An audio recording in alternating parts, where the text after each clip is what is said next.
Itukuzwe damu ya Kristo. Karibu mpendwa msikilizaji wa Radio Mwangaza FM, nawe mtazamaji wa Mwangaza Digital, kusikiliza ujumbe wa Mtakatifu Gaspari, ikiwa leo ni tarehe ya 6 ya mwezi wa 3. Mtakatifu Gaspari anatuambia, msalaba uwe kitabu chetu, ndani yake twajifunza jinsi ya kutenda. Msalaba uwe kitabu chetu, ndani yake twajifunza jinsi ya kutenda. Kitabu ni mkusanyiko wa maneno na mafundisho mbalimbali ambapo msomaji anajifunza kila asomapo. Kitabu daima hakijiandiki chenyewe, bali kuna mwandishi anayekiandika akiwa na lengo mahususi. Kama Mtakatifu Gaspari anavyotuambia, msalaba ni kitabu. Basi mwandishi wa hicho kitabu ni Kristo mwenyewe aliye juu ya huo msalaba, na yeye mwenyewe ndiye maneno, na wasomaji ni sisi sote tunaotazama huo msalaba. Msalaba kwa desturi ya Wayahudi ulikuwa ni hukumu kwa wahalifu, ambapo walisulubiwa hadi kufa. Japo Kristo hakuwa na kosa, amekubali kuinuliwa kama alivyoinuliwa yule nyoka wa shaba kule jangwani, ili sote tupone. Kwa Kristo msalaba umekuwa ni chombo cha wokovu na sio laana na kuangamiza wahalifu, ambapo ulimwengu wote umekombolewa kwa kifo chake msalabani. Wapendwa, katika msalaba huo uliotupatia wokovu tunajifunza mengi zaidi, namna ya kutenda kama vile uvumilivu. Katika msalaba Kristo anatufundisha kuvumilia na kuteseka kwa ajili ya wengine. Sisi nasi katika kutenda kwetu tuvumilie changamoto na magumu tunayokumbana nayo, tukijibidisha zaidi katika kutoa huduma kwa wenzetu, tukitanguliza huduma bora kabla ya maslahi binafsi. Kwa kufanya hivyo, tutakuwa na utendaji uliotukuka katika sehemu za kazi na majukumu, kwani tutatenda kwa bidii na ufanisi zaidi. Pia katika msalaba tunajifunza kutenda kwa upendo.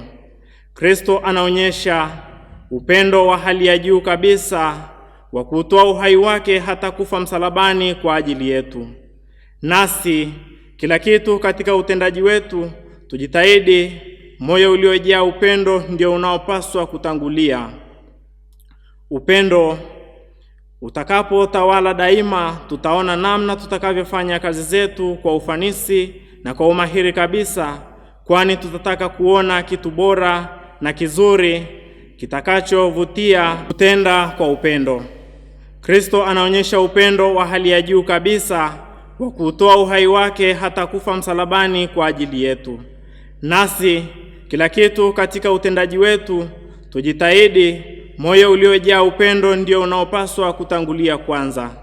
Upendo utakapotawala daima, tutaona namna tutakavyofanya kazi zetu kwa ufanisi na umahiri kabisa, kwani tutataka kuona kitu bora na kizuri kitakachomvutia, kumfurahisha na kumnufaisha mwingine.